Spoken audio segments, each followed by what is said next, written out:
Hello, everyone. I am Mike Rizzo. I am also Mike Rizzo. And this is the Nationals Free Agent Draft.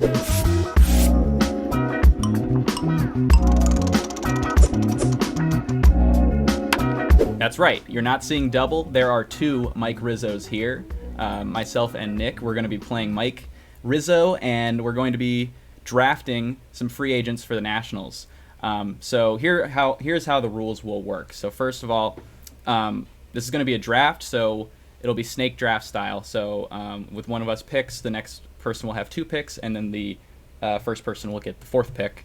We're going to be doing 5 rounds, and we are going to have a $50 million budget, give or take. Some of the numbers are going to be slightly off. We're using Spot Rack's free agent projection system, and it's not going to be perfect, so just bear with us. Obviously, this is all fake, so some of these numbers might not be correct, which is fine. And we're not going to be doing anything that has to do with minor league free agents or adjusting the 40-man roster. This is all hypothetical. But Mike Rizzo number 2, how you doing today? I'm good, Mike Rizzo number 1. I will say that this is just a waste of time. We believe in the guys we have, and we're going to go into 2024 with high expectations with our guys. Yes, well, we will be picking up that Dom Smith option very soon. Well, but yeah, now it's no fun anymore. Sorry, I had to ruin it. But anyways, let's go ahead and get started. I'm gonna have the first pick. Is that correct? You have first pick. Okay, so let me adjust my cap here. I'm going to go ahead and start it off with my 1 multi-year contract, which did I even say that in the rules? We can have 1 multi-year contract, and we're just going to be going pure AAV, no like front or back loading or anything like that. So for my first overall pick, I'm going to go ahead and blow my 1 multi-year contract. I'm going with Sonny Gray, 3 years, $69 million. That's $23 million per season. Nats need a starter. I don't know if it's going to be on a multi-year deal or if it's going to be a 1-year deal, but either way, I believe that Trevor Williams needs to be moved to the bullpen, and they need to be looking for a starter to add to this rotation. Obviously, Patrick Corbin's going to be pitching. That's just going to happen. I've kind of accepted that, but I think, with Josiah and Gore, there's still the need for another starter. So in my hypothetical situation here, as the bald man himself, we're going to pick up Sonny Gray because I feel like 3 years is enough time to where we will have a competitive run if things continue to progress in the way that we hope that they will. So this is kind of like almost a primer for the real run when we get all the young guys up. But I wouldn't be surprised if they went with a 1-year contract for a starter as well, but I figured let's have some fun and go with a 3-year deal for Sonny Gray. He had the best season of his career since he was in Oakland at the beginning. So I feel like he's a very reliable starter with great stuff, and that is my number 1 choice for the Bald Man draft. Nick, what's your number 1 pick? So I do want to preface by saying, obviously, I would spend all $50 million on Shohei Ohtani. And, in all seriousness, my number 2 free agent would be, Yoshinobu Yamamoto. That would be my next guy, but I don't think either of those guys are very realistic. Mm-hmm. So I do just want to preface that I'm kind of leaving off some of the top names. So 1, I can sign 5 free agents and fill all 5 rounds of the draft. But 2, just trying to keep some semblance of realism in here. But you going Sonny Gray makes a lot of sense. The Nats love paying pitching more than position players. But that being said, I'm Mike Rizzo, and I'm going to do something I've never done, and I'm going to sign not only 1, but 2 position players. 2? The first one, my first pick, you made it pretty easy for me. I'm going Rhys Hoskins to a 1-year, $21 million deal per Spot Track. I think I don't have to do much explaining to the fans as to why Hoskins would be such a good fit. A 1-year deal works perfectly for both sides. Hoskins trying to restore some value, and the Nats not looking to, they're not looking for anything long term. They're more of a one-night stand, short fling kind of team. So they get some much needed power in their lineup, and Hoskins gets a chance to prove he's healthy and still as good as he ever was. I think it's a perfect marriage for both sides. In my second pick, I am just going to double down.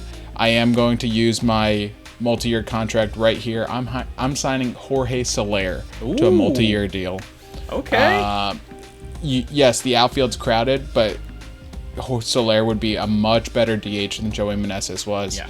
Joey can just go to first base. Like, Dom Smith provides little to nothing more than Joey does.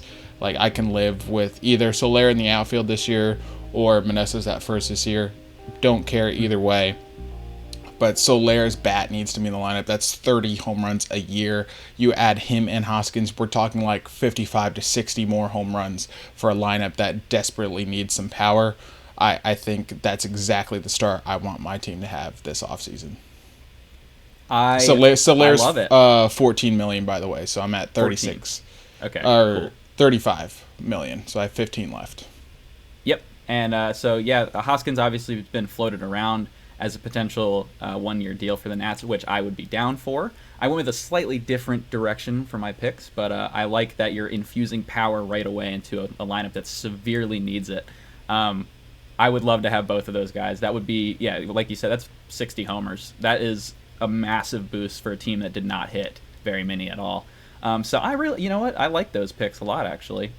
I'm also going to infuse some power into the lineup, but I'm going to do it in a different way. So for my second round selection, at number 4 overall, I am going to go with Mitch Garver. 1 year, $15 million to play catcher and DH. So this is my thought process here. We know that Riley Adams has a hamate injury, and we know that can take a while to come back from. And we have Ruiz under contract as our main catcher. So I think that bringing in Garver, or my second pick was actually Gary Sanchez on a lower deal, was to infuse some power into the lineup and also get a guy that can take some catching duties away from Ruiz. Not all of it, but can take some of that load off. And Garver, to me, is a guy that's getting a little bit overlooked right now in the market. He did not receive a qualifying offer, and that's obviously it's about $20 million for the season this year, which is a lot. But still, he was a big part of that Rangers World Series squad. So I was a little bit curious as to why. So I think the Nats might be able to swoop in and get him at a decent price for a guy that has the potential to hit 30 and can play a little backup catcher. So that's going to be my number 4 choice. So now I'm down. I went 23 mil per season for Gray, and that's 15 mil. So I've already spent a lot of my budget as well. What is that? 38 total. So I have 12 left with 3 picks to go. So I'm going to be getting a little bit cheaper here for my third selection. We need to fill in third base role with a stopgap before Brady House comes up, presumably in September, potentially earlier if he's playing well. I'm going to go ahead and go with Eduardo Escobar. It's possible you could get him on a minor league deal, but we're not doing that, so I went ahead and just gave him 1 year, $1 million. He's coming off a pretty brutal season at the plate, 66 WRC+, but he's a reliable player, and he can also play first base. And I think that is interesting because then if you have some versatility there, you might not have to keep Joey and Dom. You might be able to just drop one of them and have your third baseman who can play first base fill in there if need be. Now, it's not a guarantee that Escobar will bounce back and have a good season, but, I would say this year specifically, it's not as big of a deal as it was last year to get a guy to produce like it was with Candelario because we know House is going to be coming up at some point. So those are my 2 next picks in our snake draft. So we're now at round 3. I'm at 39. So I got 11 mil left. Now, Baldy number 2. First of all, what do you think of my picks? Second of all, pick your third round pick as well. I see where you're trying to go. I like the Garver one, and I understand what you're trying to do with the Escobar one. You could have gotten him in the 5th round. And I also think that's probably like the most realistic draft pick that we will have in the entire draft. It's probably true. The cheaper the better in terms of the real Mike Rizzo. For me, obviously, I only have about $15 million left to work with. The first guy I'm going to get, so I do want to put a disclaimer out there. He doesn't have a market value in Spot Track, but he got $7.5 million last year. He's probably going to get a little bit less this year because he was banged up. I'm going Frankie Montas to take a flyer on for our pitching staff. I think the stuff is there, and obviously I'm not not breaking any news when I say the Nationals need some quality pitching. So Frankie Montas, will call it 1 year, $5 million.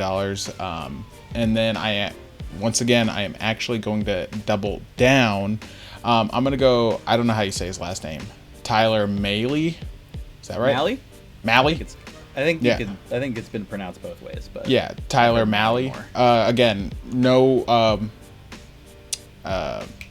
market value in Spot Track, but he got $7.5 million last year. He's probably going to be around the same. We're going to call it 5 right now, give or take. So I'm adding 2 arms to the rotation and just give everyone some chess pieces to work with. So we're not required to start Patrick Corbin every 5th day, or not required to start Trevor Williams every 5th day. So once again, I'm doubling down, addressing 2 big areas of need, both power in the lineup and arms in the rotation. I like it. 2 starters would be a freaking dream, because then you really don't have to worry about pitching depth as much for this Nat squad. You'd be able to push Williams obviously to the bullpen, and then you have Jake Irvin, who wouldn't even have to be a starter at the beginning of the year, or you go 6-man rotation like they did at the end of last year. Either way, some interesting choices there. I like Mahle as a bounce back candidate because he's been a little all over the place the last couple seasons after his trade from Cincinnati. So I like that a lot. And, 2 starters would be awesome. I would also accept 1 starter on a multi-year deal, of course, but I'm not expecting that to happen. So, but yeah, no, I like where your head's at there. So my 4th round selection, I'm at $11 million left in the budget, and I think we need an outfielder. We don't know exactly when Stone Garrett's going to be ready to go. It's probably going to be either close to opening day or a little bit after. So you're going to need somebody to help fill in. I am personally okay with a Jacob Young center field spot. If they want to go with a minor league deal there, that would be cool too. But I would probably prefer Young, honestly. He showed enough at the end of last season, so I'm gonna stick with him in center field as my main center fielder and go and get a lefty bat. Jason Hayward, 1 year, $5 million. Coming off a big bounce back season in LA, where he hit, I believe, 19 homers, and he only started 98 games, so that's pretty good from the left side. The Nats obviously need a lefty power bat big time. They didn't have virtually any last year. Their big signing was Corey Dickerson, and that did not work out. So Jason Hayward, I feel like, is a good fit. He is a good defender at multiple outfield positions, so he is versatile out there, so you can move guys around if you have to. And if he can hit anywhere close to how he hit last year, that's going to be a win for the Nats, and another guy that's a potential trade piece to a contender at some point during the season. So my 4th pick is Jason Hayward. We both have 1 pick left. I'm down to $6 million. How much do you have left in your budget? About $5-6 million. Because again, yeah, we're about the same spot. I don't have some market values for guys, so I'm trying to keep it under $6 million. Gotcha. Well, why don't you go ahead and make your last selection, my friend? All right. For those that have been following us for a while now, there was an episode of our former show where we were ranking second baseman.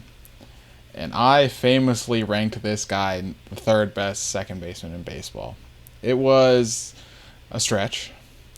And he certainly is not, or was not even at the time, the 3rd best second baseman in baseball. But I still have an affinity for him. He was an all-star last year.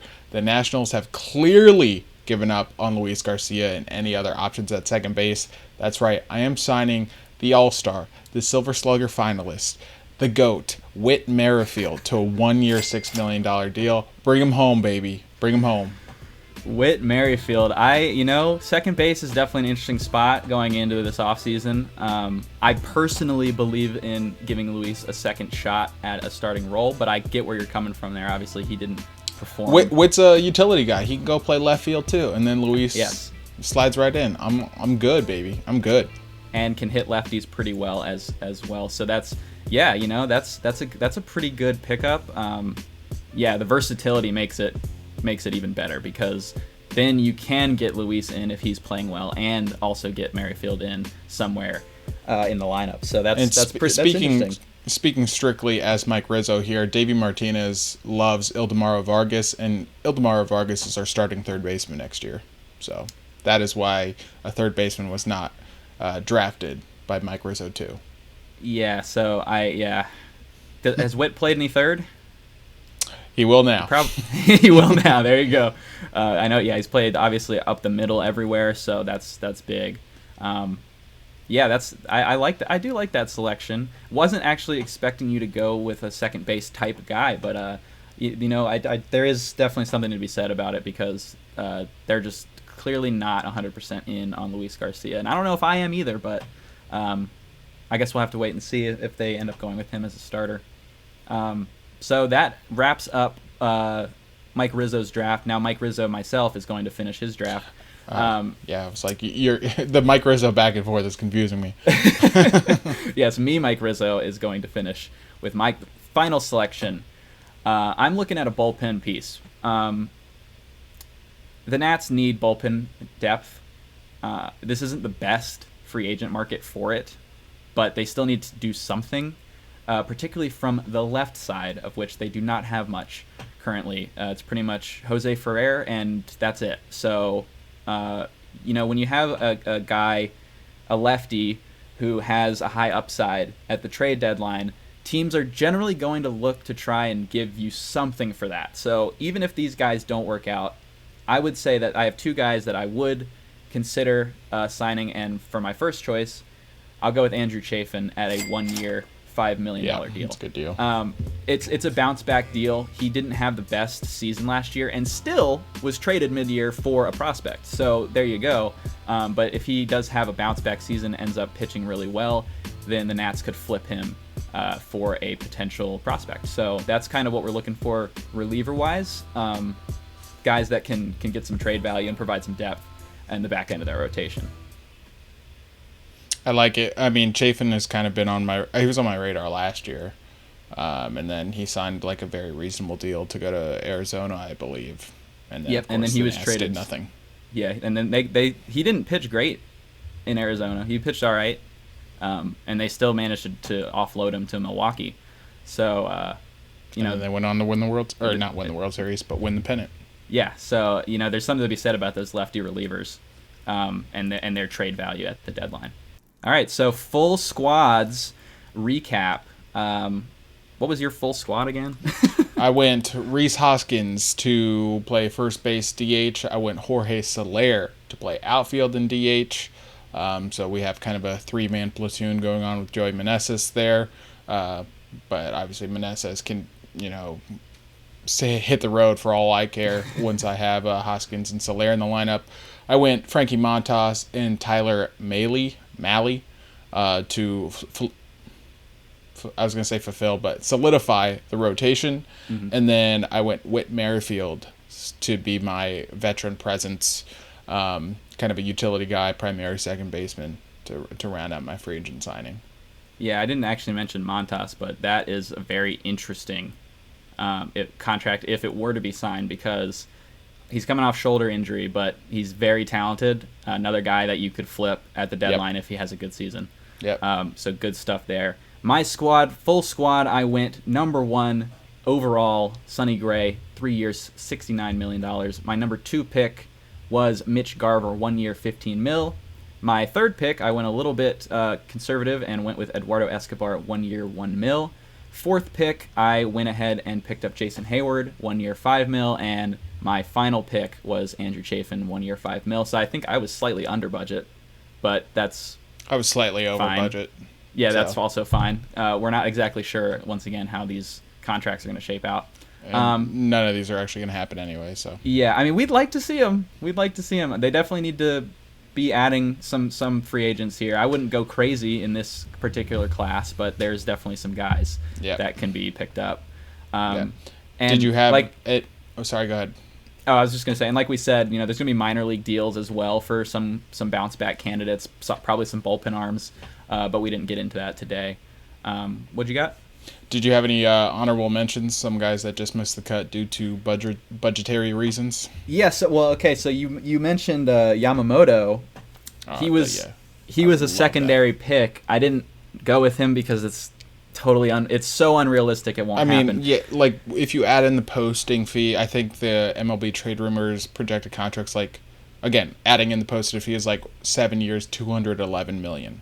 It's not happening. And it's funny. I saw other projections that were like way lower because of what Senga got. I kind of went in the middle. I was 5 years, $120 million, which is, if that's the contract he gets, I would be so angry. We're not in the negotiations. Yeah. I ended up just kind of scrapping that as a potential pick because it's just it's so like Sonny Gray 3 for $69 million. I could is see. A lot more he's realistic. Like a little bit older, and the Nats would probably be one of the teams comfortable paying him until he's like 37. So I could see that. So I went with the more realistic choice. But yes, I did have Yamamoto listed. Obviously, would love to have him. Yeah. But he's going to end up on a contender somewhere probably. I had Eddie Rosario as a potential outfield option. I went with Hayward because he's more versatile and actually had a better hitting season. Better but Rosario, defender too. Yes, Rosario did have a pretty solid season last year, so wouldn't hate his potential signing. And again, another 1-year deal for a potential trade. And then my other reliever was Jake Diekman, another lefty. Older guy, he's like 37 now, so he probably wouldn't be very expensive, but he's still been pretty effective. I was going to say, wasn't he a Nat before, but I was thinking of Jake McGee. Yeah. Yeah, that was a lefty that did not work out at all.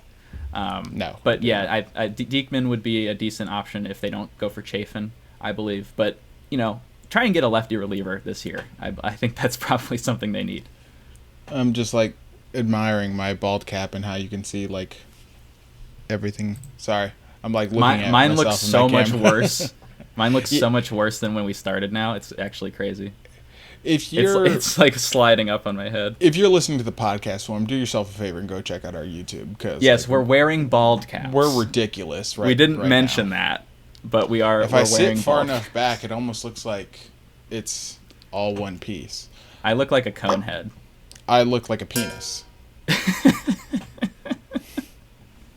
Yeah.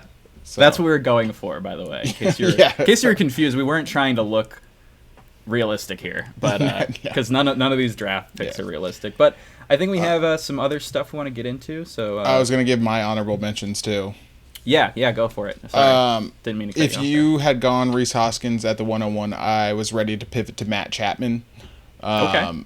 I have really talked myself into Matt Chapman being the third base bridge. His defense is phenomenal. He still has some pop. Yeah, he's not going to wow you with average, but I dig the long ball, man. So that and the plus defense, I'm all for it. And like you mentioned earlier, it's a bridge to Brady House. Lucas Giolito was an option for me as well. That's a good one. I think he's gonna really bounce back, and maybe he won't be like a Cy Young contender like he was a couple of years ago, but I think he's a progression candidate for sure. And then the other one I had that I would really like them to take a flyer on is Liam Hendricks. Ooh, I would be so. Oh my gosh, I'd be so excited. It wasn't that long ago he was widely considered the best reliever in baseball, and then he got cancer, and then came back and was hurt because like he was just rusty, and like it just didn't. It was a bad stretch for him, but I think that's a well worth it flyer for any team to sign him to like a 1-year $10 million deal. I love it. I love the Giolito shout out as well, because I was thinking about, if I didn't go with a multi-year deal for the pitcher, I was thinking about him as a 1-year bounce back candidate type of guy as well, because but going into this last season, he was looked at as a multi-year guy with a big number, and then after the trade deadline, he just sucked. And I'm not. It's like when you're he moved to two places. Really he went to the Angels, who were obviously their own thing basically, and then finished in Cleveland. But you never know when you have 3 different teams like that. You're not comfortable. Sometimes things don't go well. So yeah, bring him home. I'd be down. But yeah, probably you could get him on a 1-year deal. You probably have to overpay for the 1 year a little bit, but you're gonna have to overpay for anyone who comes. Pretty here. much, yeah. Just I mean, because we're just not quite there yet. But yeah, no, those are some good honorable mentions too. A lot of guys that we're looking at, they're like, man, we'd love to have him, knowing full well we're not getting any of them.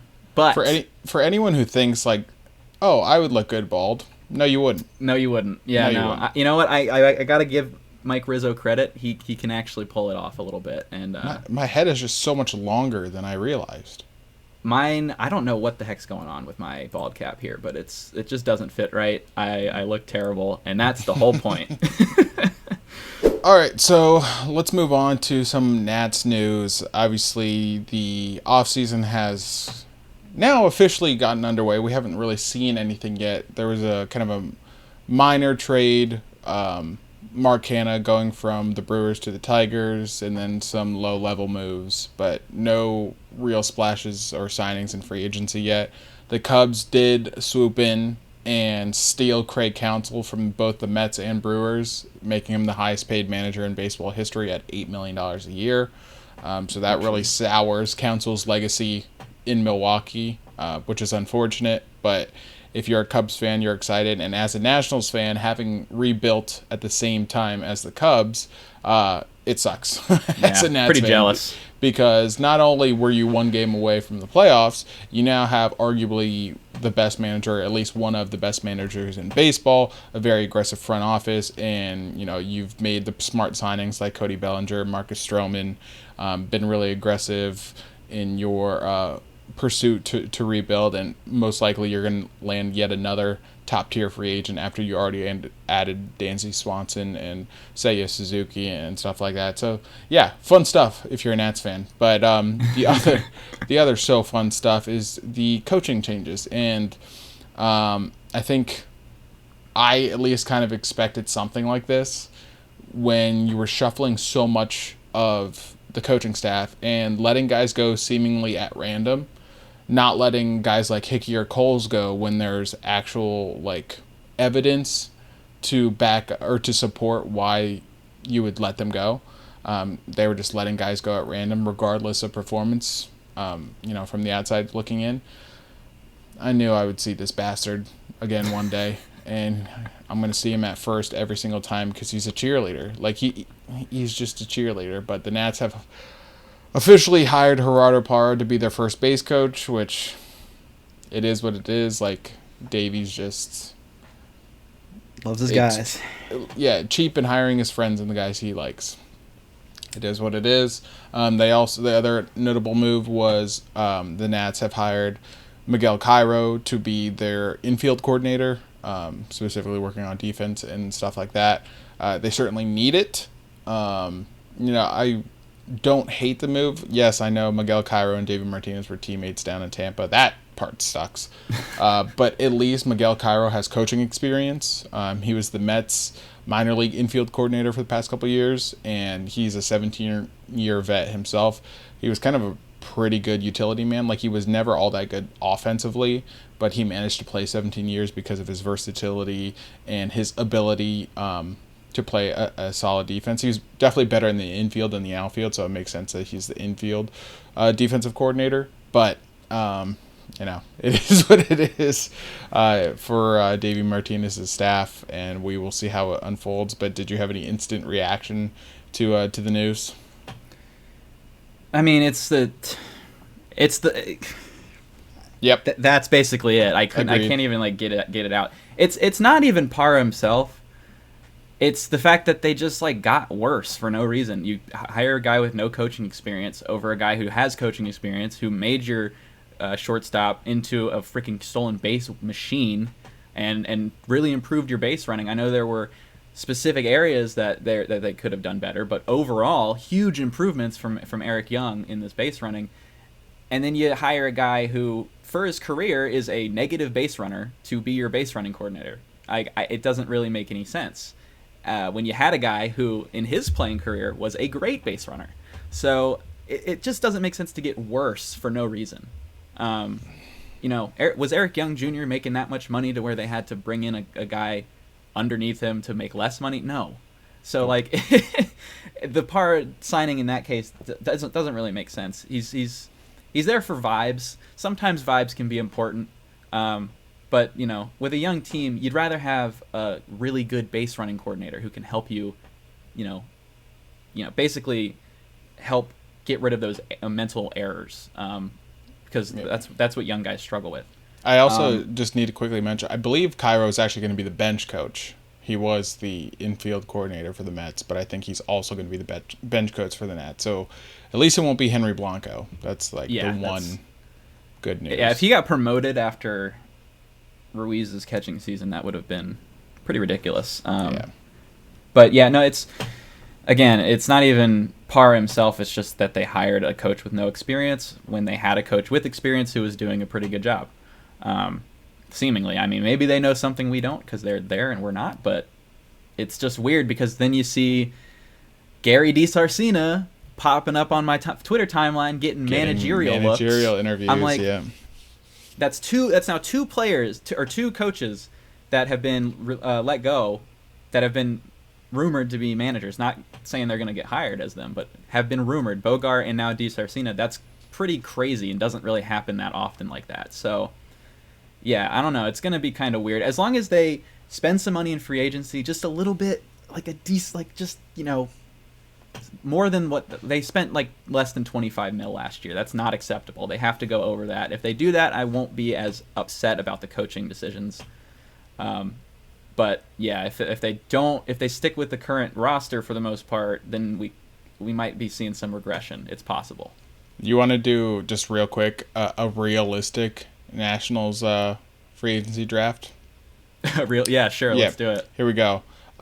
First round pick, $900,000, Jackie Bradley Jr.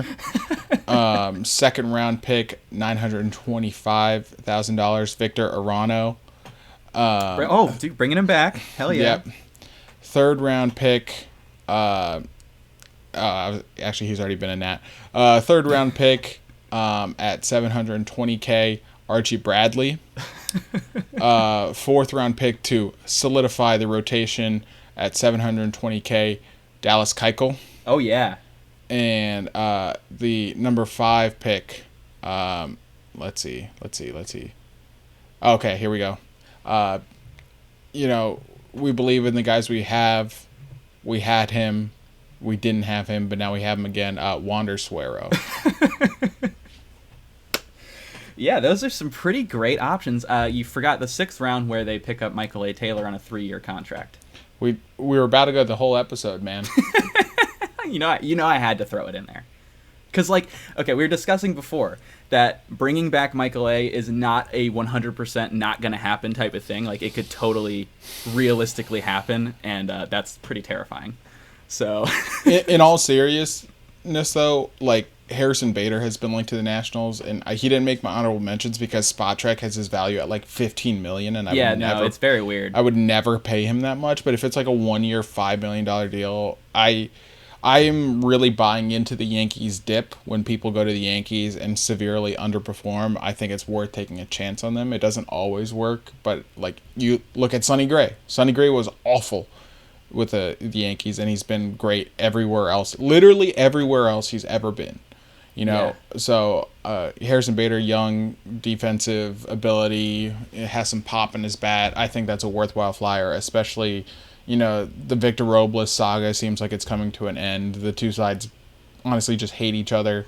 And Jacob Young, he's better suited as a 4th outfielder. I'm a big fan of his, but I also know what he is. Mm-hmm. So signing a center fielder, especially a younger one that you could potentially flip at the deadline, I'm all for that. Yeah, I don't know what the values are for Bader's contracts and why they're so high, but $15 million for him is not worth it. But yes, 5 absolutely. to 7. Yeah, is absolutely on a flyer would be cool. Speaking of Yankees, real quick, that are no longer Yankees that did really well without being on the Yankees, Jordan Montgomery. Now he was actually pretty good on the Yankees, and then they traded him for some reason. It was very weird. Still don't For really Harrison understand. Bader, actually. Yeah, still don't really understand why they did that. But he's coming off a great season and a great postseason, which I didn't include him as one of the pitchers the Nats would be looking at because I thought he's going to go to a contender. He increased his value too much in the playoffs. I feel like he's going to get a lot of money now because he was probably their. I mean, Nate Baldy as well, but Montgomery was also extremely consistent for them in the postseason. So he's going to get paid. So I left him out of the Nats' plans because they're probably not going to go for him. But I was hoping that they would maybe take a look at him when he was under the radar, and now he's not under the radar anymore. So no. Bummer, but that's how it goes. Well, although no one watched the World Series, so maybe he is point. under the radar. Yeah. So. But yeah, no. Anything? Yeah. Do we have anything else we wanted to discuss? No, that pretty much does it for this episode. We wanted to get one more Nats-related episode before we venture into the off season. Mm-hmm. Obviously, it's going to be a lot of baseball talk, not necessarily Nats specific. When the Nationals news does drop, we will kind of recap. But obviously, I think we're all kind of anticipating a slower off season. Not a lot of spending, even though the Learners have said all the right things publicly. It's more so throwing Mike Rizzo under the bus more than anything. So slower offseason, but we will for the Nats, but we will talk Major League offseason, and maybe next episode we'll do a little free agency predictions episode. I think that'll be pretty cool. So, yeah, that sounds like a great time. Make sure to follow us on X/Twitter, whatever you want to call it. All the ats are in the link in the description as well as on screen. But yeah, I think that's going to end our Nats free agency draft. Thank you guys for tuning in, and we will see you guys in the next episode. Peace. And remember, we believe in the guys we have. Yes, we do.